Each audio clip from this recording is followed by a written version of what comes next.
فقد قال الله تعالى في القرآن الكريم أعوذ بالله من الشيطان الرجيم إن عدة الشهور عند الله إثنا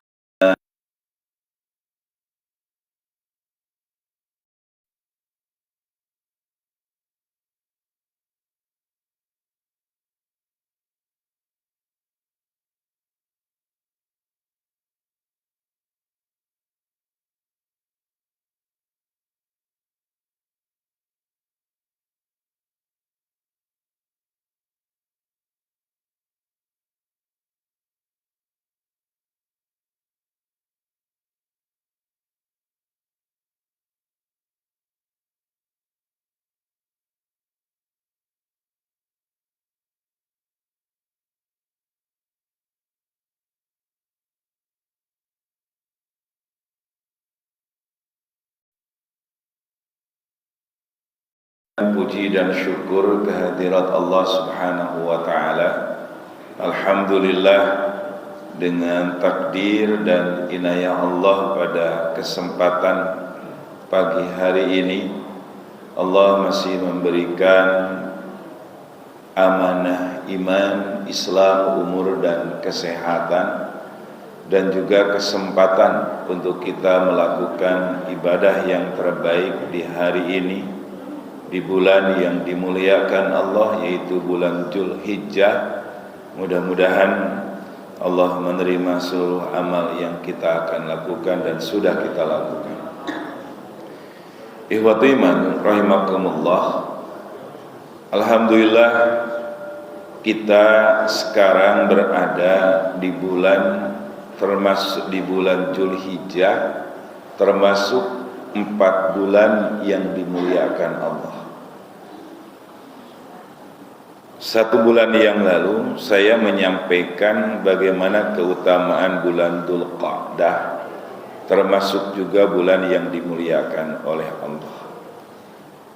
Di dalam Al-Quran surah At-Taubah ayat 36, Allah Subhanahu wa Ta'ala berfirman, A'udzu billahi minasyaitonir rajim.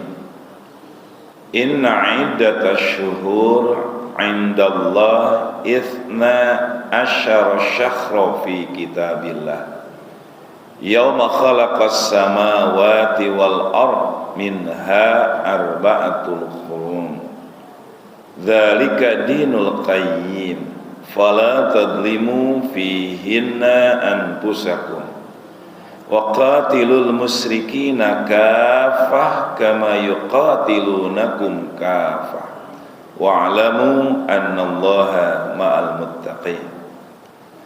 Dalam surat Taubah ini Allah menyampaikan, Allah memberitahukan, dan Allah memberikan keamanan supaya kita mampu memahami dan mengamalkan bahwa Allah memberikan petunjuk kepada kita semua di bulan-bulan tertentu. Inna iddatash syuhur, sesungguhnya bilangan bulan di sisi Allah, inna iddatash syuhur indallah, sesungguhnya bilangan-bilangan bulan di sisi Allah, syahrun di sana yang dimaksud bulan perhitungan penanggalan, bukan bulan yang dimaksud bulan yang ibu bapak melihat ketika tanggal 14 purnama. Ya, bulan yang kita lihat sebagai tanda kebesaran Allah itu namanya Al-Qamaru. Yang dimaksud bulan yang Allah ciptakan, yang menjadi bagian daripada tata surya yang ada kita lihat di atas bumi. Di tanggal 14 disebut bulan purnama, itu namanya Al-Qamaru. Sedangkan yang dimaksud bulan di dalam perhitungan bulan peredaran adalah bulan, nama bulan yang ada di dalam kalender, yaitu kalender Hijriyah atau kalender Islam. Makanya ketika menyebut bulan Ramadan, apa bahasa Arabnya Pak? Syahrul Ramadan, bukan Qomaru Ramadan. Ya, Qomarun bulan tetap gitu. Tapi yang dimaksud bukan bulan peredaran perhitungan, tapi bulan yang disebut bulan makhluk. Kata Allah, inna iddatasy-syuhur 'indallah, sesungguhnya bilangan bulan di sisi Allah itsna asyara syahra, ada 12 bulan. Yang dimaksud Muharram, Safar, Rabiul Awwal, Rabiul Tsani, Jumadil Awwal, Jumadil Tsani, Rajab, Sya'ban, Ramadan, Syawal, Dzulqa'dah, Dzulhijjah. Nama-nama bulan itu yang dimaksud bulan-bulan yang ada di tahun Hijriyah, di mana Allah mencatatnya fi kitabillah, di dalam kitab-kitab Allah. Kitab Allah itu ada 4. Ada Taurat, ada Jabur, ada Injil, ada Al-Quran. Fi kitabillah, tercatat di dalam kitab-kitab Allah. Tetapi kalau Taurat, Jabur dan Injil sudah tidak dijamin lagi, karena banyak perubahan-perubahan oleh umat dan pemimpinnya hanya untuk kepentingan mereka. Tapi kalau di dalam Al-Quran tidak akan ada yang rubah, dan kalau ada yang merubah pasti ketahuan. Karena Allah menjamin bahwa Al-Quran tidak akan ada perubahan, satu huruf, satu kalimat, baris saja berubah akan ketahuan. Karena Allah menjamin di dalam Al-Quran, a'udzubillahi minasyaitonirrajim, inna nahnu nazzalna dzikra fa inna lahu lahafidun. Sesungguhnya aku yang menurunkan az-zikra, yaitu Al-Quran, dan aku yang menjaga Al-Quran itu, kata Allah. Maka kalau ada orang berusaha merubah Al-Quran, mencetak Al-Quran, Allah akan menjaganya. Kenapa? Al-Quran bukan hanya tercatat di dalam benda berupa buku, tapi Al-Quran sudah tercatat di jutaan kepala manusia, kepala orang-orang yang menghafal Al-Quran di dunia ini. Maka kalau Al-Quran ada yang ngerubah, sedangkan Al-Quran sudah ada di hafalan seseorang, nggak bakalan. Ya, artinya pasti ketahuan perubahan itu. Dulu katanya di Jakarta juga ada perubahan ya Pak ya, tentang surah Al-Maidah itu kan. Ternyata Al-Qurannya sudah dicetak, ketahuan, ditarik lagi, mau mengkelabui itu. Ya nggak bakalan. Itu karena itu dijamin oleh Al-Quran. Makanya Allah itu menyimpan bulan-bulan itu di dalam Al-Quran, nggak akan ada perubahan. Muharram, Safar, Rabiul Awwal sampai dengan Dzulqa'dah, Dzulhijjah, Allah ada yang menyebutkan 2 kali, 3 kali, sampai 9 kali nama-nama bulan itu dalam Al-Quran. Kapan Allah menyebutkan dan kapan Allah menciptakan nama-nama bulan itu? Yauma khalaqas samawati wal ardh, kata Allah. Ketika Allah menciptakan langit dan bumi, nama-nama bulan, nama-nama hari sudah ada. Ahad, Isnin, Selasa, Rabi, Alhamis, Jumat dan Sabat itu sudah ada dalam Al-Quran. Sebelum bumi itu diciptakan, sebelum Adam itu diciptakan. Makanya kan di dalam hadis Sahih Bukhari, Allah menciptakan lautan pada hari apa, bulan apa. Allah menciptakan gunung hari apa, bulan apa. Artinya nama hari sudah ada. Kapan Allah menciptakan Adam alaihissalam? Jelas itu hari dan bulannya sudah ada. Makanya Allah menyebutkan nama-nama bulan itu yauma khalaqas samawati wal ardh, ketika Allah menciptakan langit dan bumi. Kemudian Allah mengatakan dari yang 12 ini, 12 bulan itu, minha arba'atul hurum. Di antara 12 bulan itu ada 4 bulan hurum yang dimuliakan oleh Allah. Maka ketika datang 4 bulan yang dimuliakan, apa yang harus kita lakukan? Pertama, 4 bulan itu apa? Yang kedua, apa yang harus kita lakukan di bulan-bulan itu? Yang dimaksud minha arba'atul hurum, yaitu 4 bulan yang dimuliakan, yaitu bulan Dzulqa'dah, Dzulhijjah, Muharram dan Rajab. Itu Nabi mengatakan salasata talian wa akharu Rajab. 3 bulan berurutan dan misah satu, yaitu bulan Rajab, Dzulqa'dah, Dzulhijjah, Muharram. Bulan ke-11, 12 dan bulan ke-1. Rajab bulan ke-berapa, Pak? 7. Ya, Ibu jangan ngobrol, Bu, ya. Ya. Minha arba'atul hurum, ada 4 bulan. Dzulqa'dah, Dzulhijjah, Muharram dan Rajab. Apa yang harus kita lakukan dan apa keutamaan di 4 bulan itu? Teman-teman sekalian, Allah mengatakan dalam Al-Quran ayat ini arba'atul hurum, 4 bulan hurum yang dimuliakan. Hurum artinya mulia. Masjidil Haram artinya masjid yang mulia. Makanya orang-orang Arab kalau dia memperkenalkan kepada istrinya dengan kemuliaannya, itu tidak pernah mengatakan manhiya, zaujah gitu ya, istri gitu, enggak pernah mengatakan zaujah. Kalau zauj artinya kan suami, zaujah istri. Kalau menyebutkan memperkenalkan kepada orang, ini istriku, zaujati, enggak pernah zaujati, tapi bilangnya apa? Harim. Pernah dengar, Pak? Siapa tuh? Harim. Harim, hurum, haram. Artinya apa? Mulia.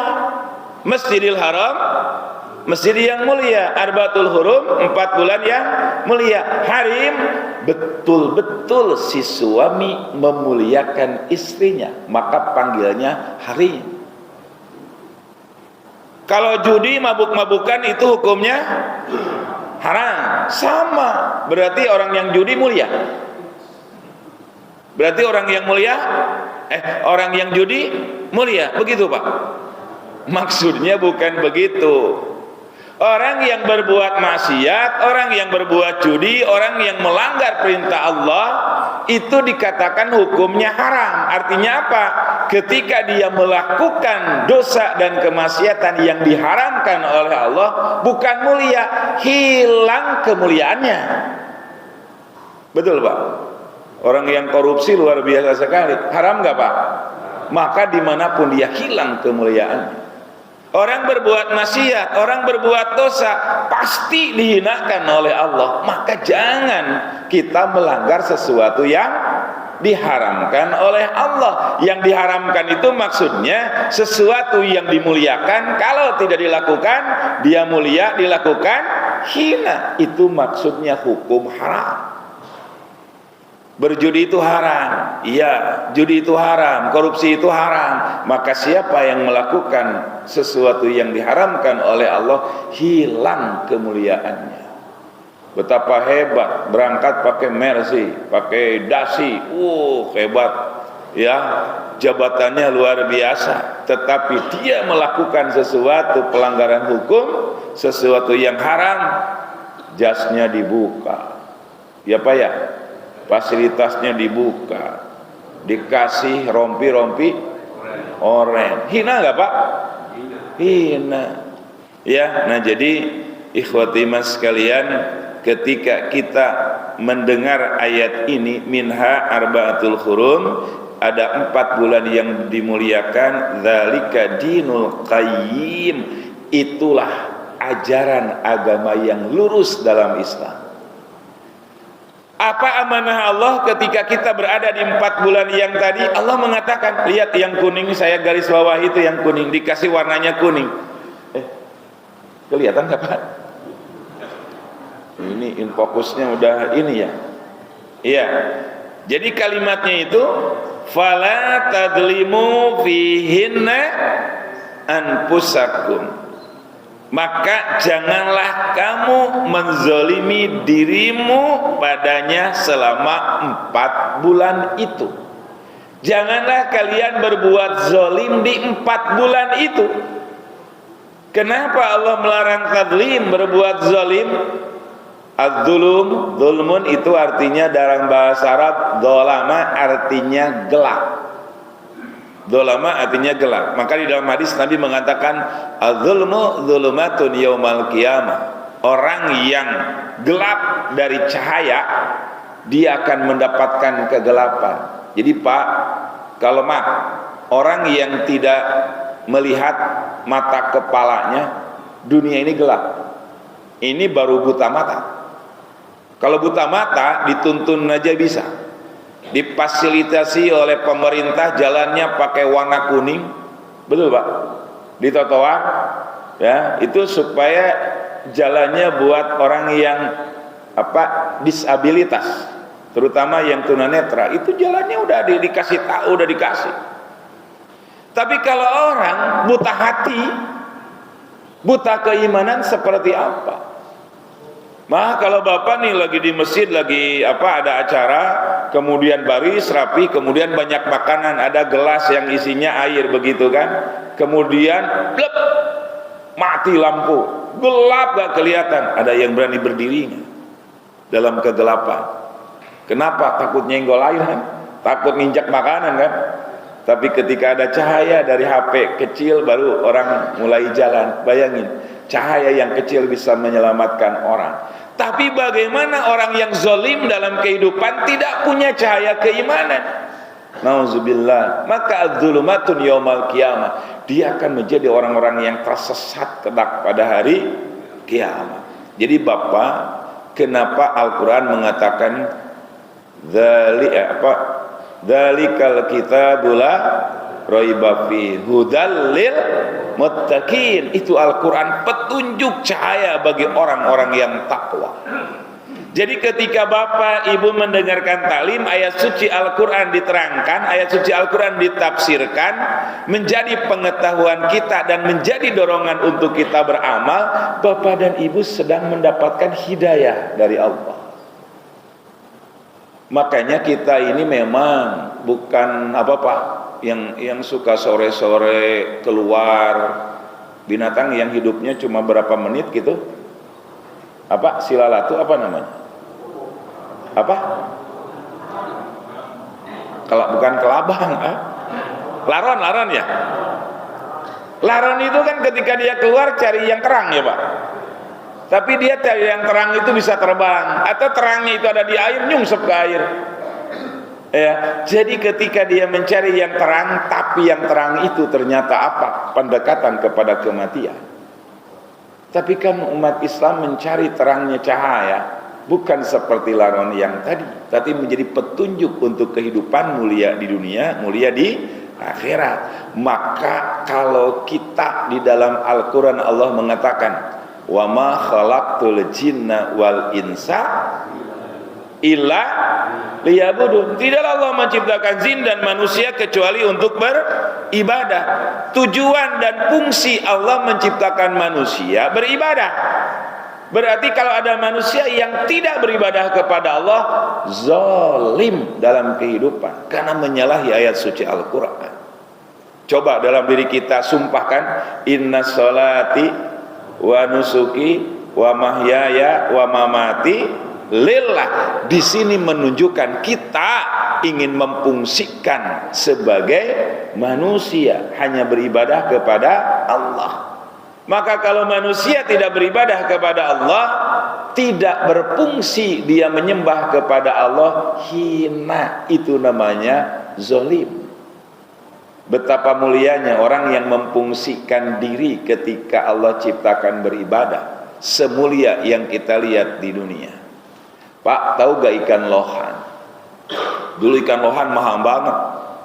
Bahkan katanya ada tulisan SBY saja dulu dibeli sama SBY sampai 150 juta. Betul Pak?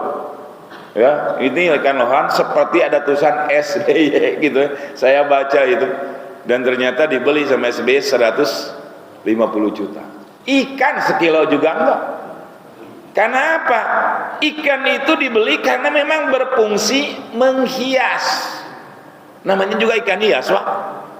Ikan hias, cantik, indah, menarik, maka berani orang membelinya begitu mahal. Karena apa? Fungsinya menghias. Saya mah 1,5 juta 150 juta mendingan beli ikan gurame.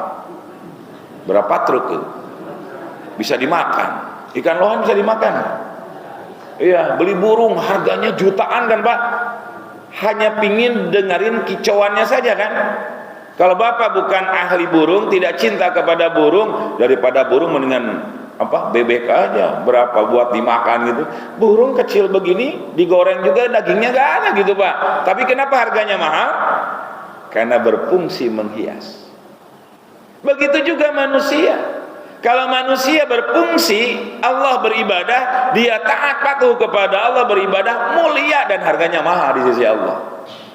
Tapi kalau tadi ikan lohan beli 150 juta dibawa ke rumah, dilihatin aja di akuarium. Ya semalaman kuat gak? Ternyata enggak, akhirnya tidur. Bangun-bangun pagi-pagi subuh jam 6. Oh bangun, ikannya udah ngambang. Nyesel gak, Pak? Dilihatnya indah gak? Dilihatnya indah gak? Ikan yang tadi mati? Enggak. Akhirnya diapain? Dibuang. 150 juta, Pak, sayang. Ada yang mau beli gak 100 juta? Ada yang mau beli gak 1 juta? Jadi diapain itu, Pak? Betapa hinanya. Dibuang ke tong sampah. Manusia Allah ciptakan untuk beribadah, memfungsikan diri mulia. Maka manusia yang tidak memfungsikan diri beribadah kepada Allah persis seperti ikan lohan yang ngambang. Ya, ikan lohan ngambang gak berharga kan? Dilempar ke tempat sampah, dibakar. Manusia yang tidak mau beribadah seperti ikan lohan nanti dilempar kemana? Nah, itu namanya ikan lohan yang mati. Ya, jadi fungsi itu illa liya'budun. Maka Allah mengamanatkan di bulan Zulhijjah itu fala tadlimu fihinna anfusakum. Jangan kalian berbuat zalim di bulan-bulan itu, di bulan yang 4. Berarti di bulan yang lainnya boleh berbuat zalim. Mafhumnya enggak seperti itu. Kenapa? Di bulan yang lain kita menjaga daripada kezaliman. Di bulan yang 4 jaga jangan sampai kita berbuat haram, ya, berbuat zalim, melakukan perbuatan yang dilarang oleh agama. Tapi Allah mengatakan perbanyak beribadah di bulan-bulan itu sehingga pahalanya dilipat gandakan oleh Allah. Dan siapa yang berbuat kezaliman, maksiat di bulan itu, Allah juga akan melipat gandakan dosa-dosanya. Ayo, mendingan dilipat gandakan dosa apa mending dilipat gandakan pahala? Tentu. Makanya di ujung ayat ini wa'lamu annallaha ma'al muttaqin. Ingatlah bahwa Allah bersama orang-orang yang takwa. Jadi, Pak, silakan. Dalam ayat yang lain la'allakum turhamun. Kan begitu, Pak? Supaya kamu diberikan rahmat, supaya kamu menjadi orang yang soleh. Kan begitu di ayat yang lain. Tapi tentang bulan-bulan yang haram, yang dimuliakan oleh Allah, Allah memberikan peringkat kalimatnya innallaha ma'al muttaqin. Allah bersama orang-orang yang takwa.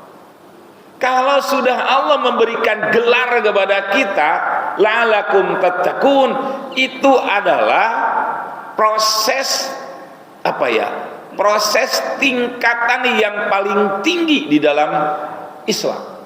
Kan dalam kategori pribadi yang ada di dalam umat Muhammad itu ada 3: Muslim, mukmin, muttaqin. Muslim orang Islam, mukmin orang beriman, muttaqin orang yang takwa. Kan 3 urutan. Orang Muslim, orang Islam belum tentu beriman, apalagi takwa. Orang yang beriman pasti orang Islam, orang beriman belum tentu takwa. Tapi orang yang bertakwa pasti orang beriman, pasti orang Islam. Allah gak tanggung-tanggung di bulan-bulan yang haram, tingkatkan ibadah kita, maka Allah akan memanggil diri kita pribadi yang takwa. Ramadan, ya ayyuhalladzina amanu kutiba alaikumusiyam kama kutiba alal ladzina min qablikum la'allakum, membentuk pribadi yang takwa di bulan Ramadan 1 bulan, Pak. 1 bulan. Tapi ketika masuk di bulan-bulan yang haram, yang 4 ini per bulan. Dan di antara bulan-bulan yang paling mulia dari yang 4, Dzulqa'dah, Dzulhijjah, Muharram dan Rajab, di bulan Dzulhijjah ada nilai ibadah sebagai klimaknya.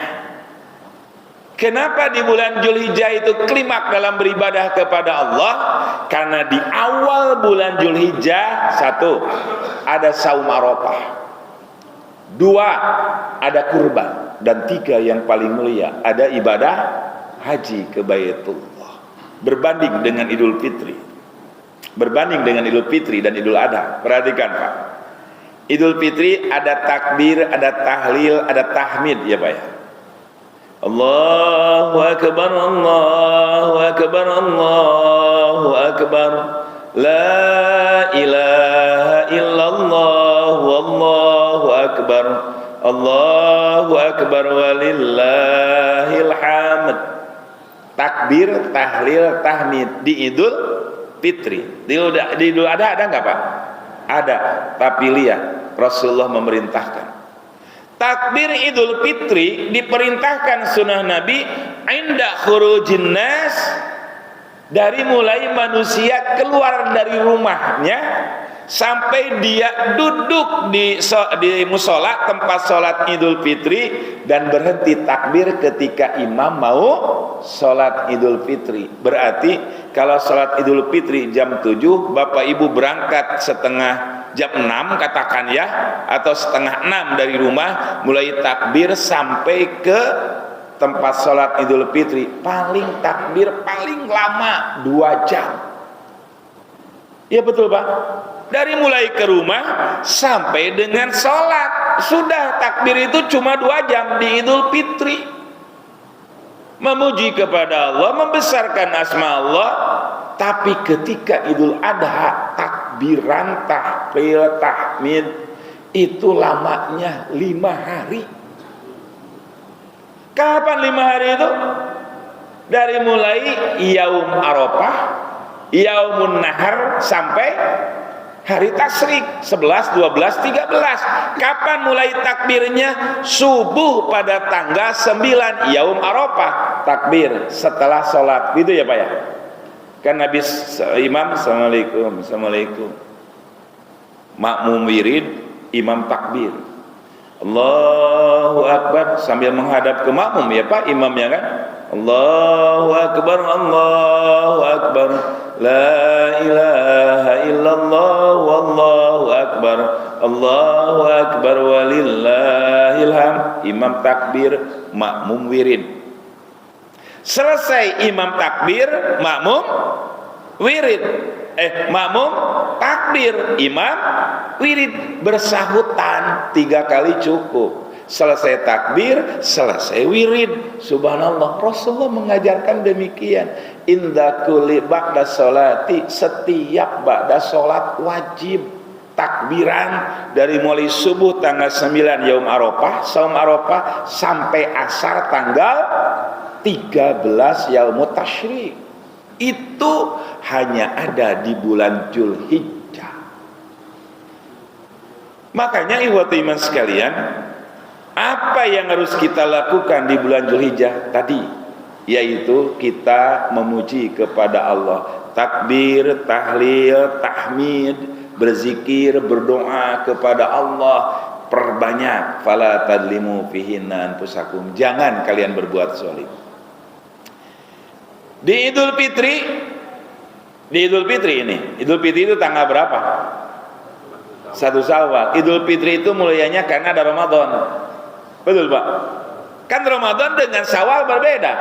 Ramadan dengan 1 Syawal, Lebaran, Idul Fitri berbeda. Idul Fitri itu tanggal 1 Syawal. Ramadan saumnya, tadarusnya, berbagi memberinya, ada Lailatul Qadarnya. Itu kelebihan Ramadan, bukan kelebihan Syawalnya.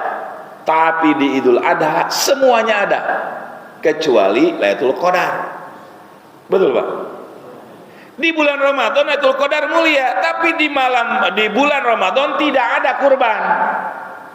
Di bulan Ramadan tidak ada haji. Di bulan Ramadan ada saum. Di bulan Dzulhijjah ada saum enggak? Saum Arafah.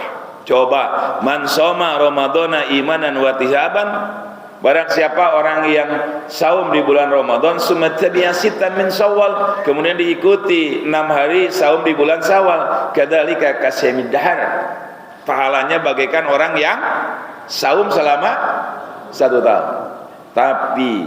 Tapi yaum Arafah, apa kata Nabi keutamaannya? Yaum Arafah itu keutamaannya, ya, Allah mengatakan as-sumu Arafah itu adalah diampuni dosa-dosa kita setahun yang telah lewat dan setahun yang akan datang.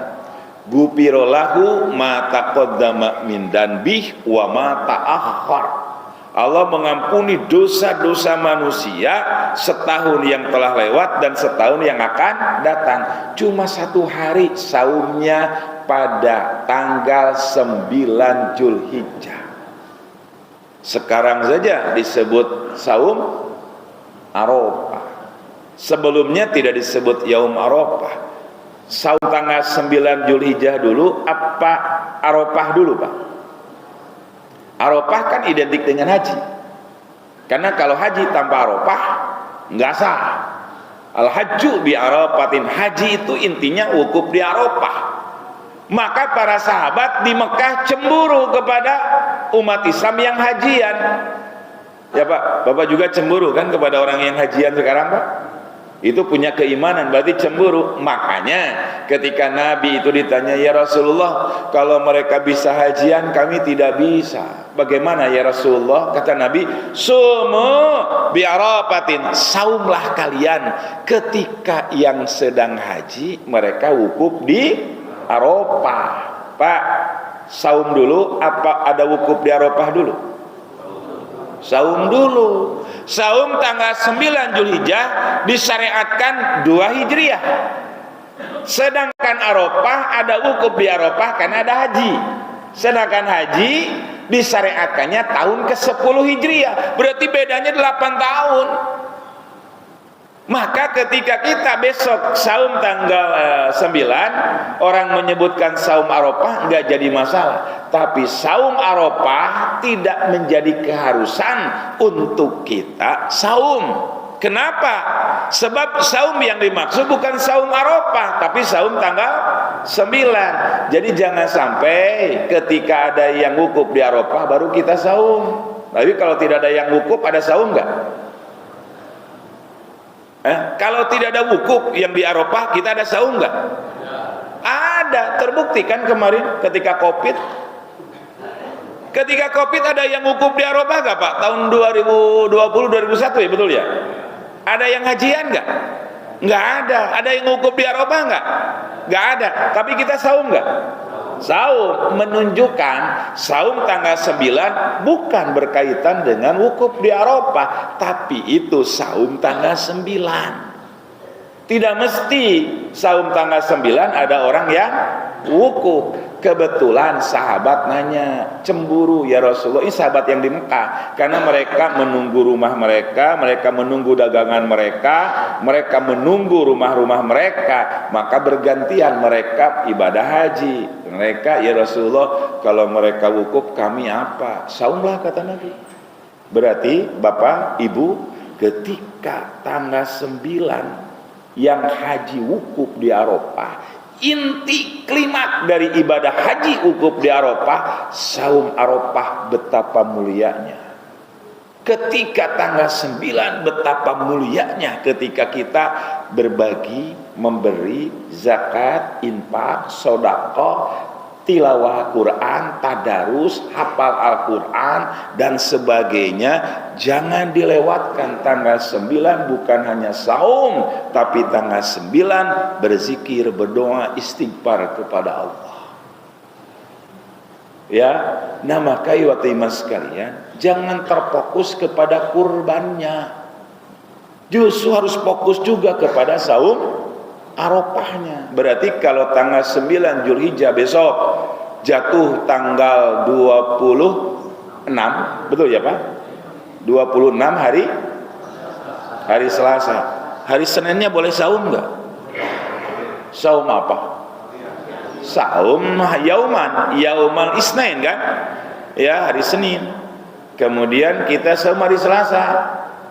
Lebaran 10, 11, 12 hari Rabu, Kamis, Jumat, Sabtu ya. Boleh memotong. Kamisnya boleh nggak saum? Nggak boleh, hukumnya haram.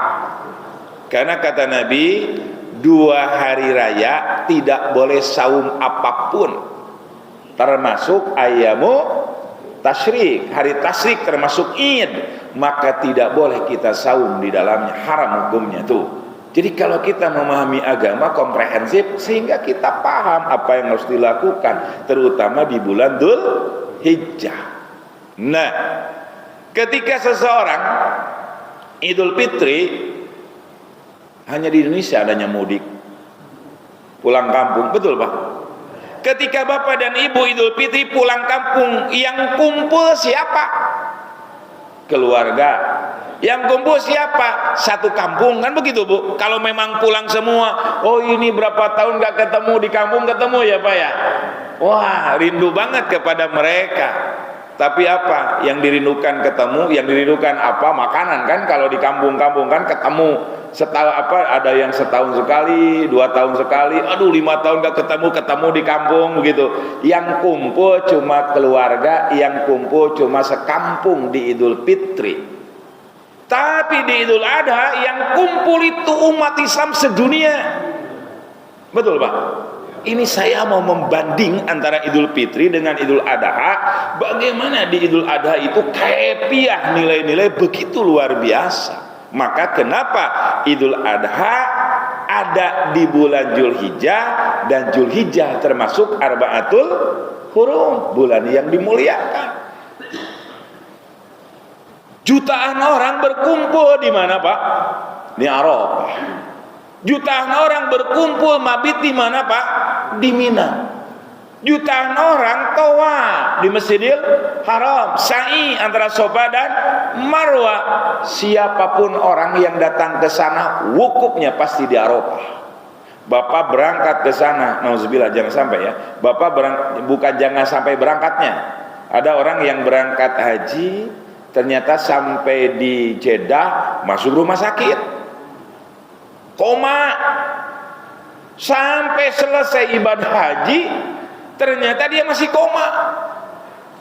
Maka oleh pihak haji Arab Saudi, siapapun yang sakit, siapapun yang tidak berdaya untuk melakukan ibadah haji, pasti mereka dibawa ke mana?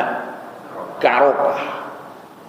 Ya, mau yang diimpus, mau yang dibana, pasti dibawa. Ada yang gak sadarkan diri Pak, dibawa kemana Pak? Ke Arafah. Itu namanya safari wukuf. Wah, makanya ketika wukuf di Arafah, zuhur selesai, tidak boleh ada orang hilir mudik itu di luar. Semuanya di tenda, dan di jalan itu dipenuhi dengan ambulan-ambulan dari seluruh Mekah datang ke sana itu ambulan. Bawa apa? Bawa pasien yang diimpus. Kenapa? Dimasukin ke Arafah supaya mereka bisa berdoa di Arafah. Minimal sejam mereka berdoa, berzikir. Kemudian yang pingsan atau yang tidak sadarkan diri itu dinasehatin, kemudian dikasih handset ya, pasti itu dia ini juga hatinya itu dikasih handset terus supaya berzikir, berdoa, al-hajj hada, ini tempat di mana? Di Arafah. Ayo dengan 5 bahasa itu ya, dengan beberapa bahasa. Ayo Bapak, Ibu, bangun, sadarkan diri, kita sedang wukuf di Arafah. Ayo kita berdoa, beberapa menit berdoa, untuk doa kita dijabah oleh Allah. Selesai berdoa 1 jam, dibawa lagi ke rumah sakit. Kata Nabi, sah hajinya walaupun cuma wukuf 1 jam. Mendingan begitu Pak daripada capek ya. Kok pada diam tadi? Ya daripada tawaf, sa'i, mabit di sini capek kan Pak ya? Iya kan? Jadi Bapak mendingan pingsan aja. Iya, tapi kan tidak menikmati manasik perjalanan napak tilas hajinya. Ya, jadi Masya Allah, ini ada jamaah tadi Ustaz, saya kemarin sudah umroh.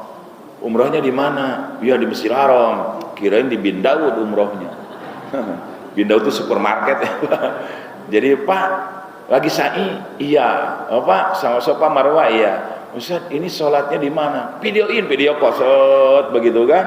Karena dia baru beberapa hari langsung plus visanya keluar, berangkat tanpa ada manasik, akhirnya di rumah pendalaman 2 malam sampai malam-malam terus Pak di sini ya. Udah alhamdulillah, coba hajian itu cuma 5 hari. Udah ngambil napar awal saja. Berarti kan tanggal 8 ke Mina, tanggal 9 wukuf di Arafah, tanggal 9 masuk ke 10 itu murur. Murur itu tidak nginap di Muzdalifah. Kalau bisa usahakan nginap di Muzdalifah. Baru pagi-pagi berangkat ke mana?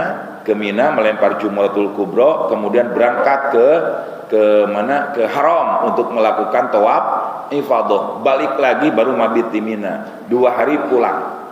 Jadi tanggal 8, 9, 10, 11, 12 selesai. 5 hari napar awal, napar sani sampai dengan tanggal 13 selesai. Itu Pak yang dilakukan. Nah makanya ketika Idul Adha, jutaan umat Islam sedunia kumpul. Karena ada apa? Ada Masjidil Haram. Karena apa? Ada wukuf di Arafah. Karena ada apa? Ada Mina. Karena ada apa? Aramuja. Ada Aramuja itu ada apa?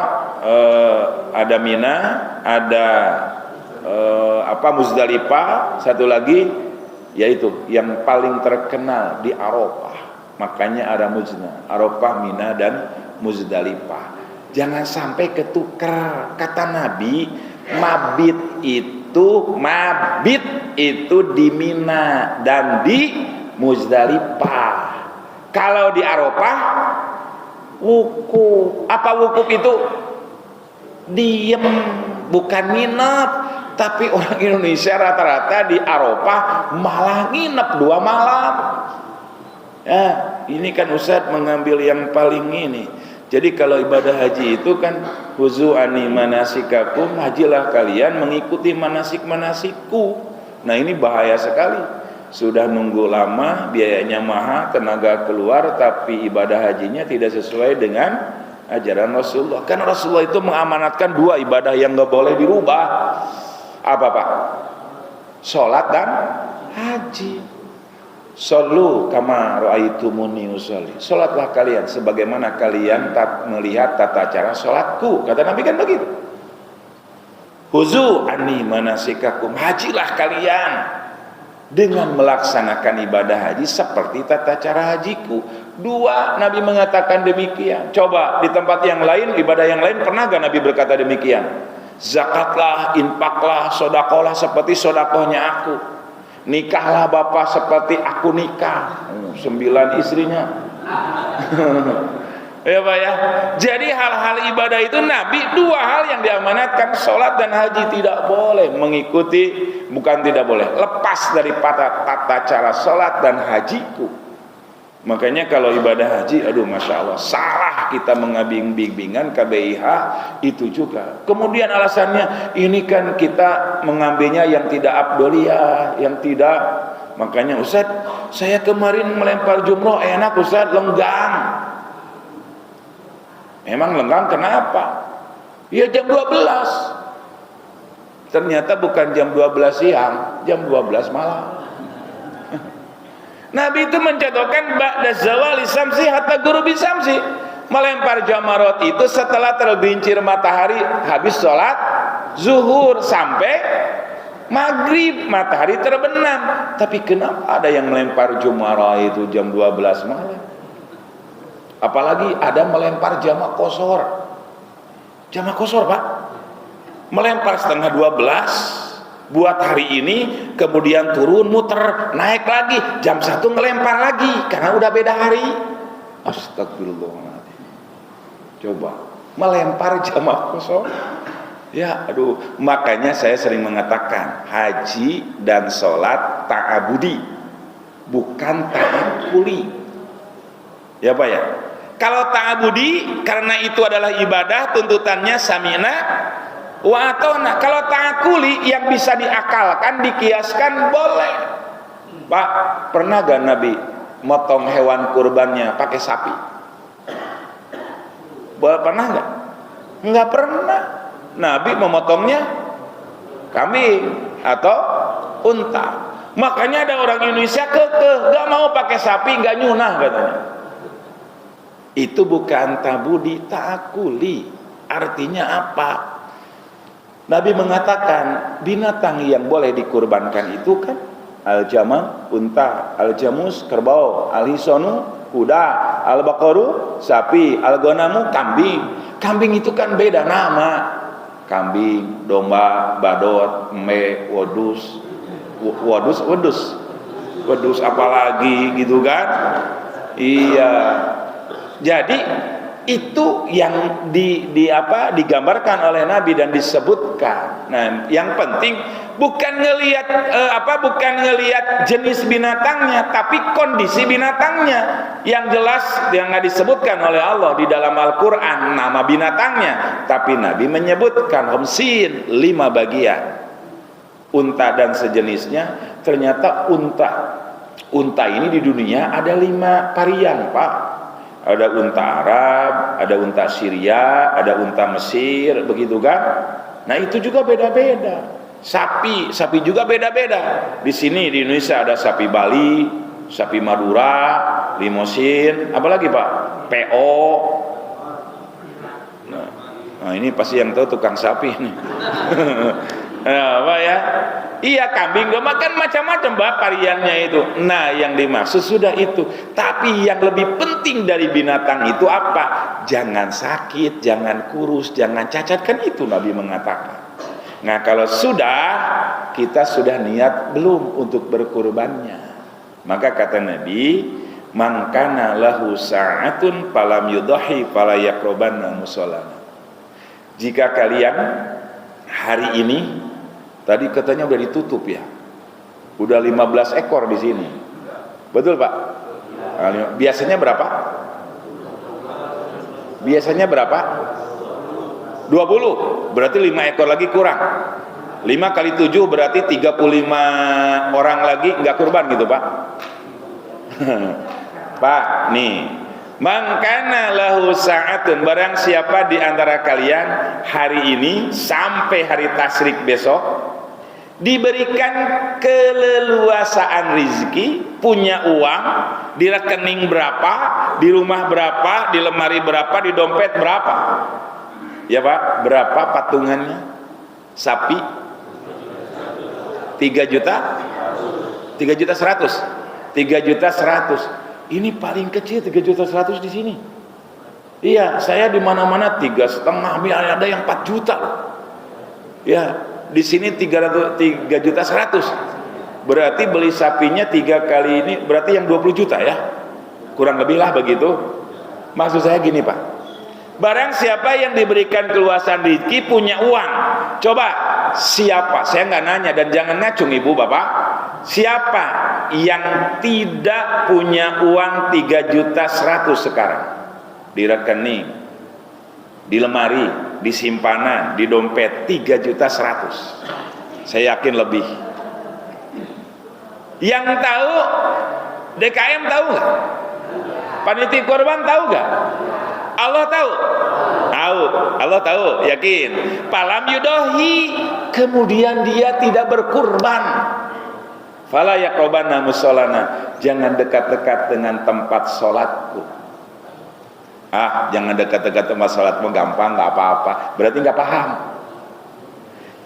Yang mampu berkurban, tidak berkurban, jangan dekat-dekat dengan tempat sholatku. Tempat sholat di mana? Masjid, tempat apa? Nah ini ya, Tempat sholat di mana? Di masjid. Masjid tempat apa? Tempat sholat. Berarti ada perlu pencerahan. Nih Pak, tempat sholat di mana? Di masjid-masjid, tempat rahmat dan berkah. Buktiin. Bapak ibu masuk ke masjid di pintu-pintu, apa doanya? Allahumma ftahli abwaba rahmatika, ya Allah bukakan pintu berkah dan rahmat buat kami ketika bapak ibu masuk ke masjid. Betul Pak? Kata Nabi, orang mampu berkurban, dia tidak berkurban, jangan dekat-dekat dengan tempat sholatku. Dia mau ke masjid, Nabi ada di masjid, kamu ngapain ke masjid? Ya mau sholat ya Rasulullah. Masjidku tidak pantas bagi orang yang mampu berkurban tapi dia tidak berkurban, keluarlah dari masjidku. Berarti orang ini diusir oleh Nabi dari masjid. Dalam arti apa? Mampu berkurban tapi dia tidak berkurban. Artinya apa? Orang itu hilang rahmat dan barokah dari rizki yang dia punya. Kan tadi jangan dekat-dekat dari tempat sholatku. Berarti orang itu dilarang ke dalam masjid, karena masjid tempat rahmat dan barokah. Ayo, 5 ekor lagi katanya. 3.100.000 malah 2 bulan 3 bulan keganti. Betul Pak? Usah nunggu nanti tahun depan. Yakin kita masih ada umur, yakin rizkinya masih ada. Ini seminggu lagi loh. Seminggu lagi ya. Kan terakhir itu hari Sabtu, hari Tasyrik itu kan. Betul. Hari Tasyrik boleh gak memotong hewan? Boleh, berarti tinggal sepekan lagi. Ya, kita mau kurban apa tidak? Ustaz, kebetulan saya sudah berkurban. Kenapa? Suami saya. Loh, kalau satu keluarga 1 ekor sapi boleh nggak? Ibu sama suami, anak 3, 5 orang boleh nggak berkurban? Boleh. Boleh gak satu keluarga satu keluarga buat kambing 1? Boleh gak? Namanya tetap 1 kan? Maka kan Nabi Muhammad itu, ya Allah, ya Tuhanku, aku Muhammad dan keluargaku berkurban. Jadi Nabi Muhammad itu kalau berkurban dia yang motong sendiri. Betul Bu? Jadi bapak dan ibu, kalau ibu bapak berkurban harus motong sendiri.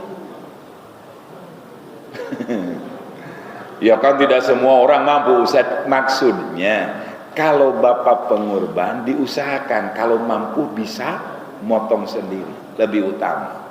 Boleh gak memotongkan kepada orang lain? Nabi Muhammad menyuruh kepada Ali kan.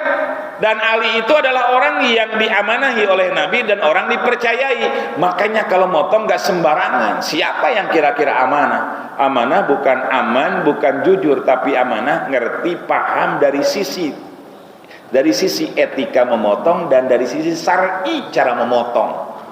Begitu ya. Jadi di dalam Al-Quran itu faida wajabat junubuha fadkurismallah alaiha shawab, sebutkan asma Allah ketika engkau memotong, itu kan jelas. Dan pemotongan hewan adanya di Idul Adha. Maka kalimat kunci daripada Idul Adha berkurban, wa ma la yanalallaha luhumuha wala dimauha walakin yanaluhu taqwa minkum. Tidak akan sampai kepada Allah darah hewan kurban itu, tidak akan sampai kepada Allah daging hewan kurban itu. Yang akan sampai kepada Allah adalah takwanya di antara kalian. Berarti takwa dasar kurban itu. Saum Arafah takwa dasarnya. Haji tazawwadu fa inna khairizz zadit taqwa. Haji pun esensinya adalah takwa kepada Allah Subhanahu wa taala. Saum Ramadan la'alakum tattaqun. Dan hanya di dalam ayat ini Allah mengatakan orang yang menjaga dan memuliakan bulan Zulhijjah, di antaranya innallaha ma'al muttaqin. Allah bersama orang-orang yang takwa kepada Allah Subhanahu wa taala. Jadi ibu dan bapak berzikir, berdoa, istighfar, tilawah Al-Quran di bulan Zulhijjah, ini dilipat gandakan pahalanya. Tapi jangan berbuat kezoliman. Jangan berbuat dosa, kemaksiatan, melanggar sesuatu yang Allah perintahkan, justru kita melakukan sesuatu yang Allah larang. Jangan terbalik. Wa'mur bil ma'ruf wa nahyu anil munkar. Jangan dibalik. Wa'mur anil munkar wa nahyu anil ma'ruf. Nah, jangan sampai menyuruh kepada kemaksiatan, melarang kepada kebaikan. Jangan sampai kita terbalik dalam melakukan nilai ibadah itu. Inti dari berkurban, peristiwa ini tentang Nabi Ibrahim alaihissalam, intinya ketauhidan, sungguh luar biasa. Pak, kalau ditanya Ibrahim itu orang gila apa orang beriman, Pak? Kenapa? Ada orang beriman tega banget memotong anaknya. Orang Ibrahim itu orang sadar apa orang yang tidak sadar? Kok orang bapak katanya beriman, bapak tauhid, kenapa mau menyembelih anaknya? Pakai logika saja itu tidak masuk akal kita. Kenapa kok Ibrahim berani-beraninya menyembelih putranya? Disitulah ketauhidan kita kepada Allah. Ini perintah Allah, samina wa ata'na. Ketika Ibrahim sudah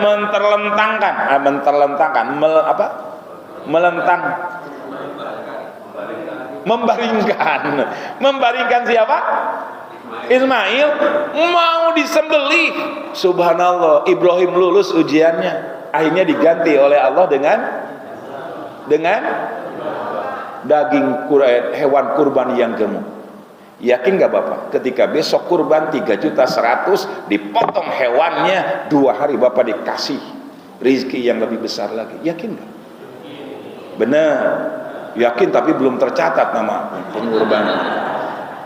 Pak ya. Jadi Ibrahim itu langsung oleh Allah diganti dengan dhahmun adhim, kambing yang besar. Lama enggak Pak? Enggak, ketika pas dibaringin di stop sama Allah. Potong kambingnya, langsung coba. Makanya kalau kita pakai tauhid, segala sesuatu yakin kepada Allah, nggak lama rezeki datang kepada kita. Boleh nggak mengharap, ya Allah, saya nih besok mau kurban 3.100.000. Boleh dari 3 juta, dari 10 juta. Kata Allah, ya 10 juta mah kecil itu. Mintanya jangan duit nilai kualitas lagi. Ya mintanya Robbana atina, itu doa sapu jaga.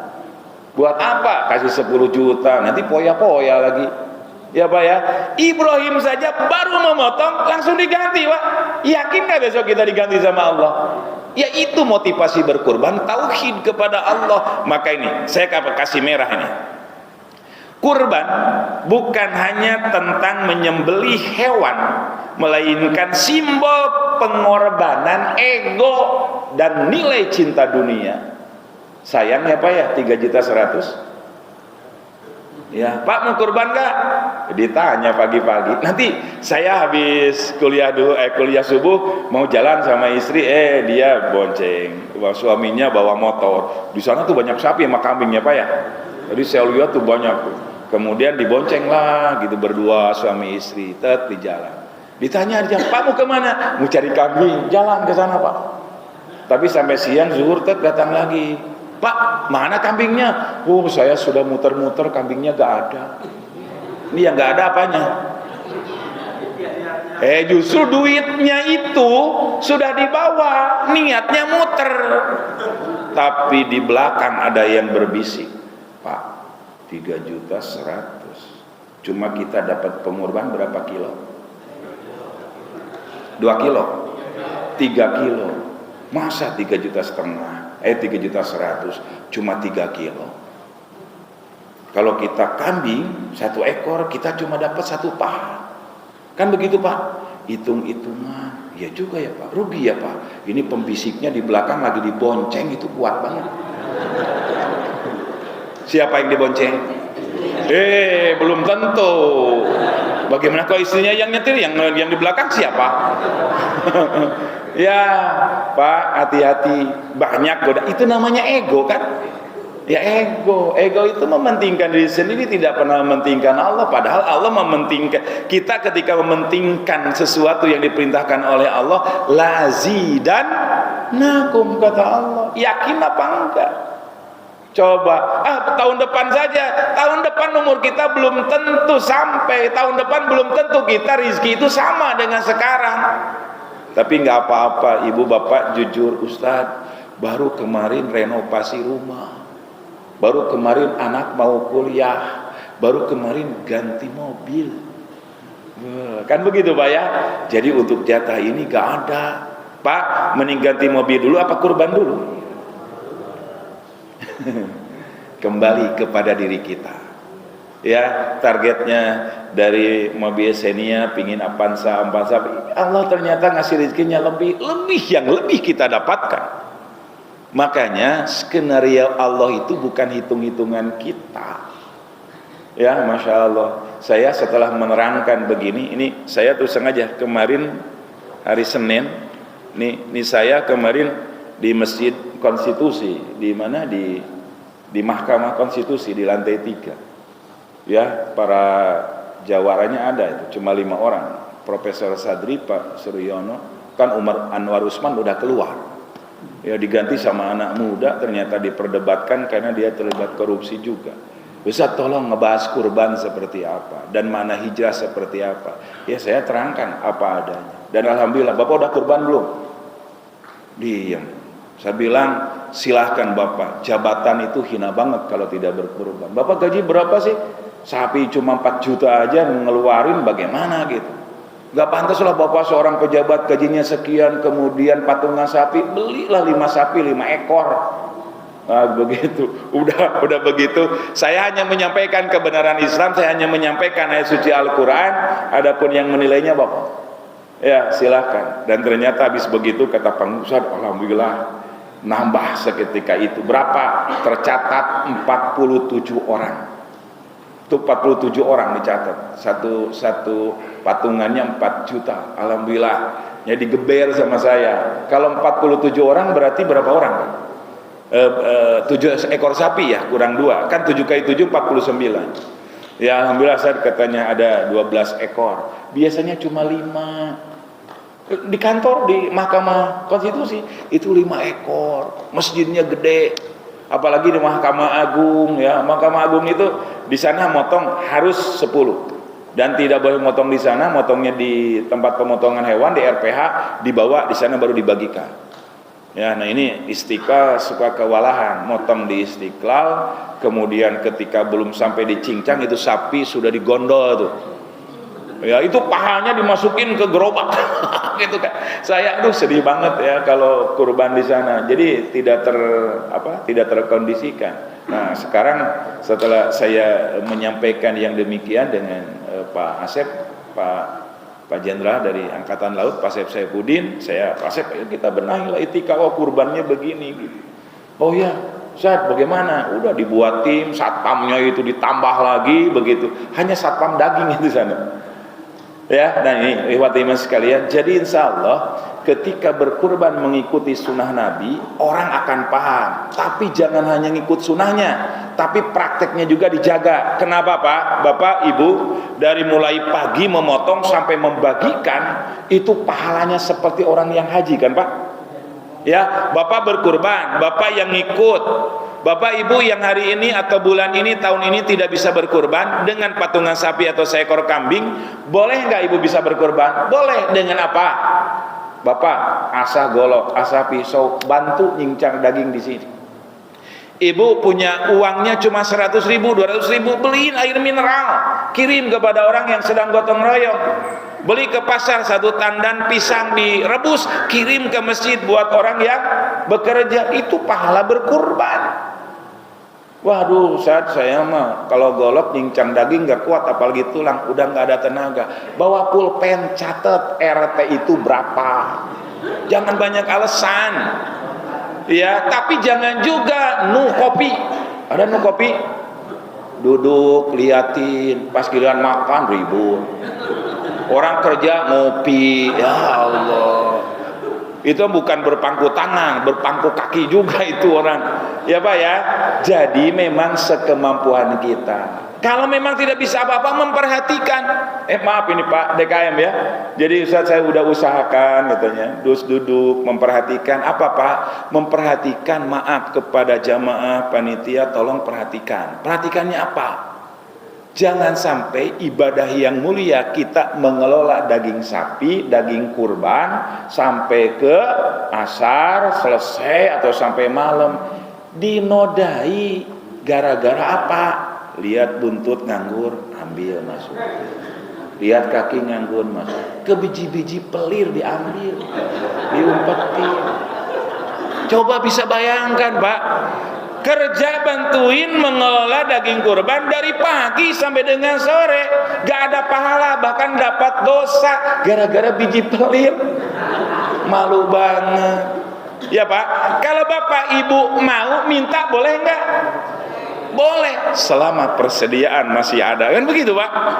Ya jangan sampai mengambil bukan haknya. Coba Pak. Jadi kita ini beribadah, makanya alhamdulillah di mana-mana masjid mengikuti sunnah Nabi, tata caranya ketat dan di briefing dulu. Ibu, bapak, maaf, tidak boleh ada yang mengambil sebagian daripada hewan kurban itu, nanti juga kebagian. Jangan ngumpetin, jangan nyolong, begitu kan? Umumin aja Pak. Dan ketika itu yang berkurban simpatik, ketat, itu merupakan amanah, dan saya yakin tahun depan nambah lagi yang berkurban di sini. Kenapa demikian? Mengikuti sunnah Nabi itu pasti orang suka, dan apa yang dilakukan oleh Nabi sesuai dengan keinginan fitrah manusia, kan begitu Pak? Ya betul. Pertama kali saya dicap aja, karena banyak di kampung-kampung jatah kiai itu kalau motong kan jatahnya kepala, betul Pak? Akhirnya saya menerangkan, nggak ada jatah-jatahan datang dari apa? Kalau di kelurahan itu apa namanya? Bukan Satpol PP, apa? Perangkat tibu mana? Linmas ya. Linmas datang ke masjid, Pak, 20 orang pegawai kelurahan. Kok jadi mustahik pegawai kelurahan? Ya, Bapak, memang ada mustahik kurban pegawai kelurahan. Memang ada mustahik kurban polisi, sektor. Ada enggak? Saya tanya pada dariem semua. Hati-hati, jangan memakan bukan haknya. Mustahik kurban itu cuma dua kan? Wa'atimul qani wal mu'tar. Mustahik kurban cuma dua, qani dan mu'tar. Siapa qani mu'tar itu? Qani dan mu'tar dua-duanya suka daging, doyan daging. Kalau qani menjaga harga dirinya daripada meminta-minta. Kalau si mu'tar terbuka minta. Mau daging, mau minta, itulah si qani. Kalau si mu'tar nungguin di pagar, Pak, nanti saya minta daging, itu sapi baru dituntun udah minta. Sampai siang, sampai sore, 5 kali, 10 kali minta, baru didapat. Alhamdulillah, itu namanya si mu'tar. Kalau bapak dan ibu qani apa mu'tar? Bapak dan ibu qani apa mu'tar? Saya nanya. Bapak dan ibu jangan qani mu'tar, itu mustahil. Bapak itu pengurban. Kan begitu Pak? Masa seumur hidup jadi mustahil terus? Sekarang pengurban ya Pak, pengurban. Kemudian pengurban pingin kaki, pingin buntut, minta kepada panitia, boleh apa enggak? Boleh, tapi jadi si mu'tar. Betul kan Pak? Kan meminta judulnya kan? Namanya begitu. Tapi Pak, boleh nggak si pengurban? Saya mau titip ini kambing Pak, harganya 5 juta. Ya emang kenapa? Saya mau titip di sini ya Pak. Oh boleh, namanya siapa? Ibu anu. Ustaz, katanya pengurban boleh ya makan daging daripada hewan. Oh boleh. Ibu mau pesan apa? Pahanya 4, hatinya 1, bungkusan 10. Kalau bapak jadi panitia bagaimana? Potong aja di rumah. Nah hati-hati, qani dan mu'tar itu ada bagiannya ya. Jadi jangan sampai kelelahan, keletihan ibadah kita dinodai gara-gara sekerat daging ya Pak ya. Ikhlaskan. Ketika kita dapat daging karbin bukan masalah banyak dan sedikitnya, tapi bagaimana keberkahannya. Ya ini buat direndang, ini buat digulai, ini buat disate, dikumpulin. Bahkan dia minta masjid ya, jadi ada di kompleks saya sengaja kalau di masjid satu RW itu motong hampir 35 ekor, pernah 20 ekor sampai maghrib. Saya bilang kalau caranya begini Pak nggak bakalan bisa, tempatnya kecil, orang yang bekerja cuma beberapa orang, gimana kalau musola juga. RT sana motong, RT sana motong di sini. Akhirnya dibuatlah 5 tempat pemotongan karena terlalu banyak, gak mungkin. Tapi ketika RT ini dari sini dapat, kok dari mesin nggak dapat katanya. Jadi pingin dari 6 tempat itu dapat semua. Ini namanya rakus saya bilang. Nah Pak, jadi benar kalau karena ada mutar, jadi memang boleh-boleh aja minta gitu kan Pak ya. Tapi dia ngumpulin. Jadi ada yang memang kedapatan 5, kedapatan 2 apa gitu Pak. Kalau dari masjid dikumpulkan dapatnya 1. Nah, jadi kita disiasati. Akhirnya apa? RT-nya dikumpulin sama RW-nya. Ini bukan harimau yang bisa menghabiskan sekilo daging. Ya, daging kurban itu beda. Dan memang enak daging kurban itu ya Bu ya. Karena gratis. Iya. Iya, makanya suka di kita itu ada orang yang makan daging mungkin cuma setahun sekali, kan itu harus didahulukan. Nah gitu, hal-hal yang demikian itu nilainya ibadah.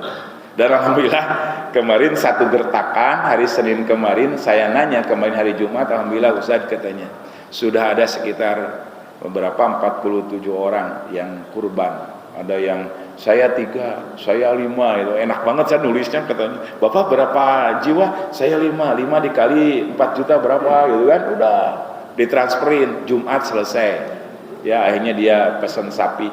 Nah Pak, jadi ketika sudah mendapatkan pencerahan begitu mulianya orang yang berkurban dan betapa hinanya orang yang mampu berkurban tapi dia tidak mampu berkurban tapi dia tidak berkurban, boleh nggak dikasih daging? Boleh nggak? Kayaknya hatinya gak ngasih. Ya, orang kafir aja dikasih ya Pak ya. Insya Allah mudah-mudahan orang yang mampu berkurban tidak berkurban dikasih daging, mudah-mudahan dagingnya jadi hidayah buat mereka. Insya Allah. Saya kira itu mungkin ikhwatimah sekalian yang bisa kita bahas pada kesempatan pagi hari ini di bulan Zulhijjah. Saya amanatkan ibu bapak Senin saum hari Senin ya Bu, Selasa saum Arafah, hari Rabunya kita Idul Adha. Taqabbalallahu minna wa minkum. Kemudian ibu berkurban, mudah-mudahan seluruh amal ibadah di bulan Zulhijjah termasuk kurbannya oleh Allah dilipat gandakan pahalanya. Dan ingat, tidak ada pahala-pahala yang orang berkurbannya sempurna Allah lipat gandakan, Allah tingkatkan, mengampuni dosa. Enggak begitu Allah mengatakannya. Tapi yang berkurban, yang berhaji langsung al-hajjul mabrur laisal jaza ila jannah. Haji yang mabrur, yang berkorban ikhlas, tidak ada balasan buat mereka kecuali surga. Allah tidak mengatakan diampuni dosa, dilipat gandakan pahala, tapi langsung intinya surga baginya, kan begitu kan? Itu luar biasa sekali karena derajatnya la'allakum tattaqun, supaya kamu menjadi orang-orang yang takwa. At-taqwa laisal jaza ilal jannah. Bagi orang yang bertakwa tidak ada balasan kecuali surga. Jadi sekali lagi Bapak dan Ibu yang hadir pada hari ini, yuk sama-sama besok kita makmurkan masjid, makmurkan bulan Zulhijjah, bantu untuk berkurban. Ya, insyaallah hadir semua, ibu-ibu juga hadir. Ya, membawa hadir ke masjid. Mau ngapain? Disangkanya nanti mau minta daging. Gak malu. Gak malu. Tidak usah malu. Memang mau daging ya Bu? Bapak ke masjid mau daging gak? Mau, orang minta juga boleh kan?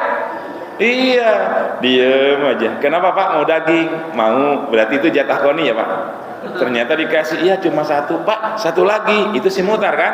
Berarti dapat 2 gitu. Ya, saya kira ikhwati iman sekalian demikian yang bisa kita bahas pada kesempatan ini. memuliakan substansi nilai ibadah di bulan Dzulhijjah, maksimalkan sampai berakhirnya nanti bulan Dzulhijjah, nanti bulan Muharram. Saya membahas tentang keutamaan bulan Muharram dan tahun baru Hijriyah. Demikian, dan mari kita tutup dengan doa kifaratul majlis. Subhanaka Allahumma wa bihamdik wa asyhadu an la ilaha illa anta wa astaghfiruka wa atubu ilaik. Rabbana hablana min azwajina wa dzurriyyatina qurrata a'yun waj'alna lil muttaqina imama. Rabbi habli minas salihin. Rabbana atina fid dunya hasanah wa fil akhirati hasanah wa qina adzabannar. Wassalamualaikum warahmatullahi wabarakatuh.